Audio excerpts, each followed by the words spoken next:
I received a question about making models with the multi-body modeling technique in Alibre. Let's go through it. So this is one example that I've done in my own modeling. I wanted to make a cool alloy wheel, and I wanted to model this as an entire body. Now, what are some approaches to be able to do that so I can have my complete alloy wheel? Well, let's get into it. I think the first way to do that is with a Boolean. So let's jump into the Boolean. Now, this is a brand new part modeling environment, so Booleans are meant to be, referencing external files. And so I started a new part. We're going to say Boolean unite, and I'm going to choose my part that I wish to pattern. And we're taken into this Boolean environment. You can see that this top ribbon changes. And I'm going to put my mouse right over the cursor, and that says, whatever the origin of that part is, we're going to put it on the origin of this part as well. Now, if I don't want it to move around, I can right-click, and I can choose Anchor Part right there. Now, all I have to do is choose Circular Pattern, choose the part or assembly to pattern. We're going to take this up to 5, and we're going to choose our center axis right there. Now, I also need to make sure that this isn't putting an instance every 90 degrees. So we'll go over here and say 5 evenly spaced. And I've made a wheel, right? And with that, I just click the green check, and that applies the Boolean so that I can have a patterned wheel.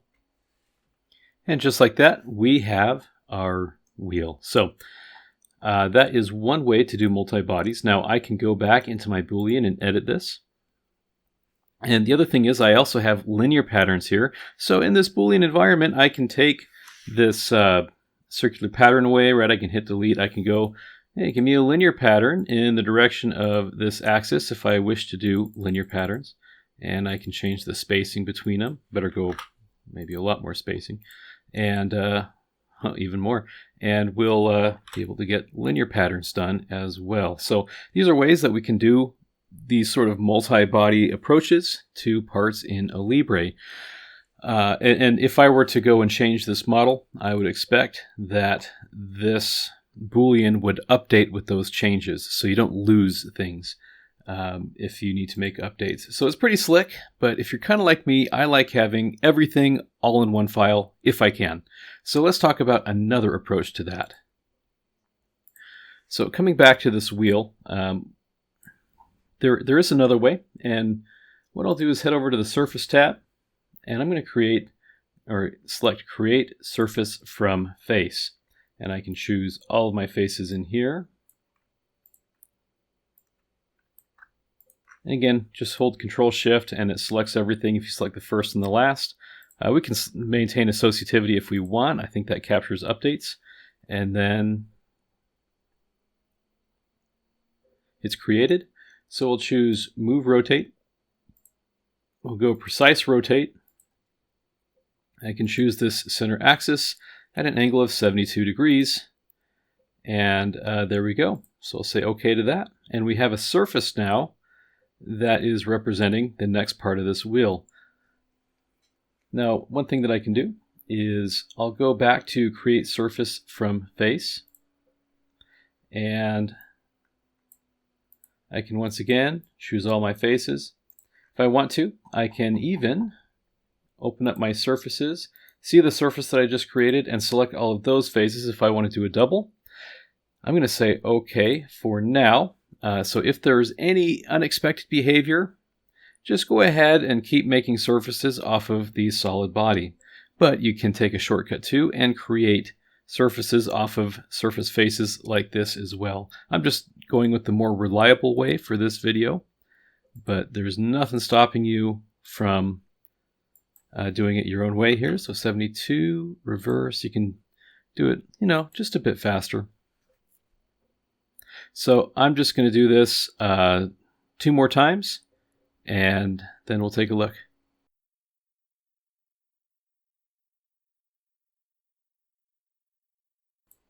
And now that we're all patterned here, we can convert these solids back into a surface. And what do you know? We have the complete wheel with a patterned body all in one single part, which I really enjoy. Before we just stitch everything into a solid, there's one extra step I like to take, right? The stitch feature was built around taking multiple surfaces and putting them together. And I feel like I get the best results when I do that. So we have the split function here, and I can choose just one surface from each of these surfaces. And when I click on it, we're basically saying, hey, take this surface, put it in a separate body. And then when we go to stitch everything, it's stitching multiple surfaces. I just feel like I get the best results that way. So there's a stitch on all of those. If we want to visualize it, I'll collapse this here. And I'm going to say, look, there's all those surfaces minus the body that I split out.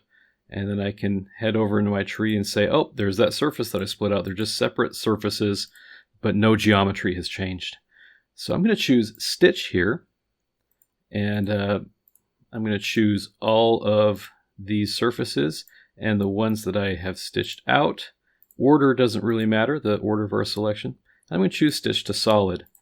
Now, depending on the complexity of your part, this could be a heavy or longer process to make this initial stitch to solid. So there we were able to apply that solid, and now that we can have our solid, we can see that it's regularly editable. I can make a sketch on here, and I can create a circle here.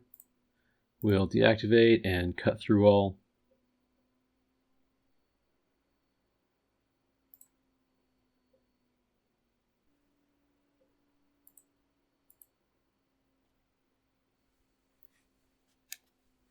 And just like that, we can see predictable results. This is just a regularly editable solid, as it always is. And that's how I might approach having this body pattern all in a single file. It doesn't hurt to have multiple files, and you can always package them if you need to send or keep track of them. But it is nice to have multiple approaches. So, you know, surfacing does not have surface pattern tools, so we can't do a polar pattern with surfaces. But as you've seen, you know, with the 5-spoke wheel, it's not too bad. And we also can move in linear patterns if we need to do linearly. So those are two thoughts on making patterns with these kinds of models. Now, what about other things? Let's say I have this very oddly shaped container and I want to fill it with this sort of hexagon mesh. Well, this could be a good candidate for a multi-body or multi-piece approach. So what I'll do is grab a surface, and we're going to go with create surface from face, and I'm going to create a surface that just references the outer boundary of this container. So we'll say OK to that. Now, let's make a hexagon pattern, but first I'm going to convert everything to a surface, right? Convert solid to a surface. So I have two surfaces. I have one that is the model that I made, that oddly shaped box, and the other one is a surface that just marks the outer boundary of it. So I'm going to make a hexagon mesh and get back with you.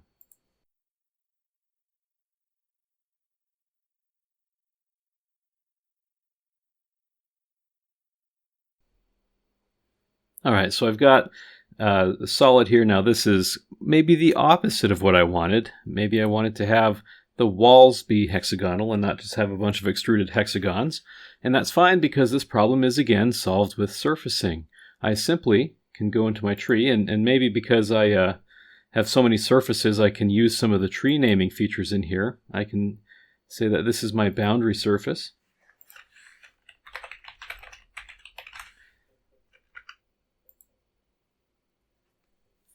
I can say that this is my surface that represents my container.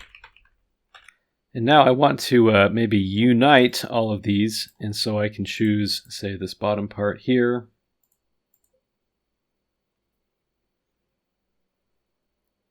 And create just kind of a sacrificial thing that makes all of these into one single body instead of many.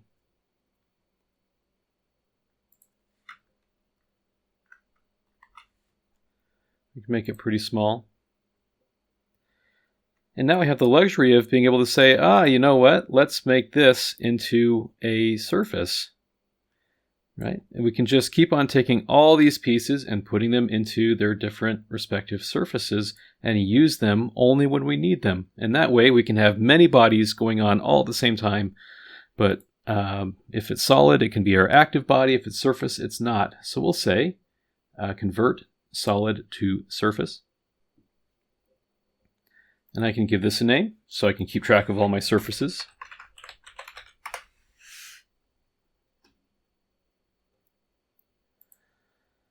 And then finally, I can sketch even on the face of that surface and create my own part here. I can make a rectangle that just encompasses everything. Now, of course, it's best practice to fully constrain every sketch. This is kind of already constrained with the dimensions and things that I had previously. But you know, we'll say to geometry and we'll say up to this face. And now the fun begins, right? Because I can start using all the surfaces that I made. Now, if I just subtract my surface, almost like a Boolean, I'll say surface, and we'll say trim model, right? Use a surface to trim the model, and I'll use my hex negative. And if I reverse it, you can see the arrows are pointed outwards. So I want to trim the inside of this. We're going to say OK to that. And now I have, if I can even delete face. Now you can just toggle this to hidden. And especially if you have named surfaces, that's a great way to go, right? We've generated that hex pattern that we wanted. I also have the option, if I don't want a tree full of hidden surfaces and I'm going through and trying to figure out which surface is which, when, then I can delete the faces of a surface that I no longer want to have, and I think I have to show this to do so. And so when I don't need a surface anymore, it's off of my tree and I don't have to worry about it being hidden or shown or what. So depending on how complex your workflow is, either one has a good merit to it. So I'm gonna delete all those faces. Feel free to hide it. It's less computation to hide it, less complication and all that. So now I can go to my boundary surface, right? That just marked the boundary of my container. And I can say trim once again. If I go reverse, I see the arrows are trimming outwards, which is what I want. And that's telling us that we have multiple pieces right now. So there's probably a part of the hexagon pattern that was cut and it's all by itself.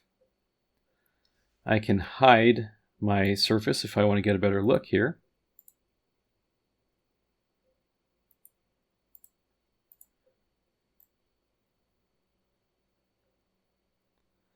And I don't necessarily see where that other piece, oh, there it is right there. That little island floating by himself, right? Not a big deal because we're going to be just merging everything together. So I can take my boundary surface, I just used it to trim. I no longer need that. So I'll take my faces and we'll delete those. Again, completely optional step to delete things. I'll take my container surface. And of course, I've wanted to fill my container with that hexagon mesh.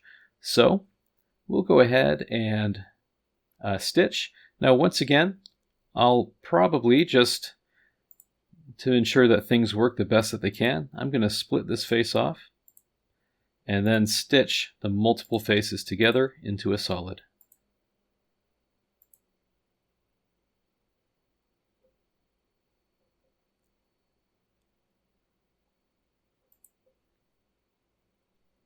Just like that, we now have a container that has that hex in there.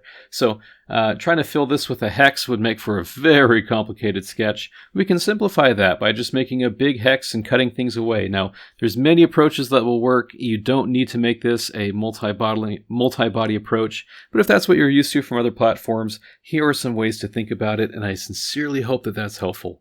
Thank you for watching. If this is helpful, please subscribe, and I'll see you in the next video.